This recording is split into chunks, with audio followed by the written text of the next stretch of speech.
Welcome to today's podcast, where we'll be discussing a significant security vulnerability affecting macOS systems.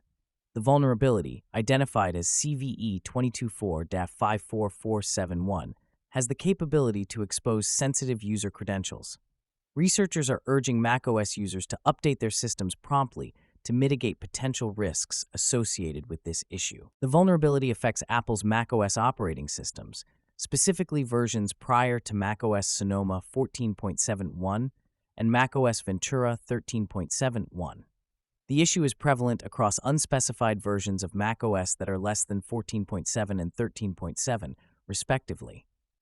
Apple has already addressed this vulnerability in the newer versions of the operating system, and users are encouraged to update to these versions to protect their credentials. CVE 2024-54471 is categorized as a vulnerability where a malicious application may be able to leak a user's credentials.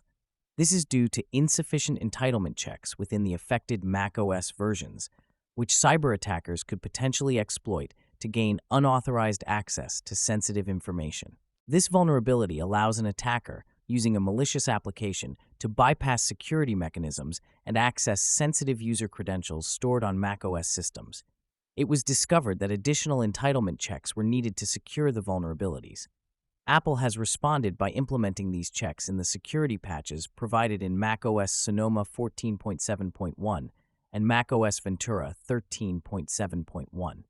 Until users update to these versions, their systems remain at risk of credential leakage. To mitigate the risk posed by CVE 2024-54471, users of macOS systems are strongly advised to update to the latest versions of the operating system, specifically macOS Sonoma 14.7.1 or macOS Ventura 13.7.1.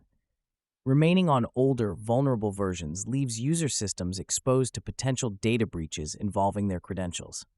Stay informed and ensure your systems are up to date to protect against such vulnerabilities. Thank you for tuning in to today's podcast.